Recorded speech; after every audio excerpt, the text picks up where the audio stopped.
Hello, it's your mortgage guy, Brandon Respress, and I'm here to remind you of what your mom told you in 8th grade when you were a little one, making B's that could have been A's because you did the homework. Your transcript matters.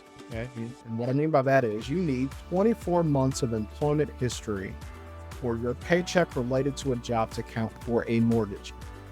All right. You need 24 months in that field. So if I taught at one school this year and moved to another school next year, I'm still just teaching. If I'm an engineer for a certain company doing work building bridges and I move to another company building bridges, or I say I become a government contractor or work with the government, I'm still just building bridges, right? If I'm a nurse, I'm still a nurse doing nurse things no matter which hospital I'm at. Or you need 2 years in whatever field that is. If you went to tech school for 2 years, you technically have 24 months as long as you are in a career field related to what you went to school for. Same thing with college. If you went to college for education or nursing or computer sciences or poultry sciences, it's an interesting one right there. Look it up. You can make a lot of money in chicken.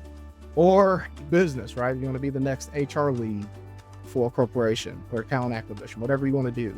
Those 24 months you put in college count towards your employment history as long as you're in a related field. Just something to think about that most people don't think about. Those transcripts do help you get into a home if they're in a related field to your current employment. So for all my 20 some things out there, 22s, 23s, in my 20s, if you went to tech school and you're in your career field, you could buy a home faster than you think, as long as you're planning to buy a home, right? Be parent, let your kids know, hey, look, you can position yourself, or I'm willing to help you position yourself if you knock out what's required to do what it takes for your profession, right?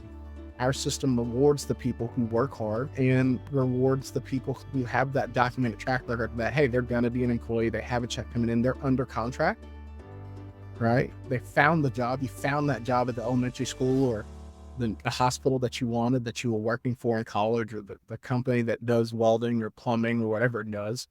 And so we're going to reward the preparation you did in that profession. So just something to think about.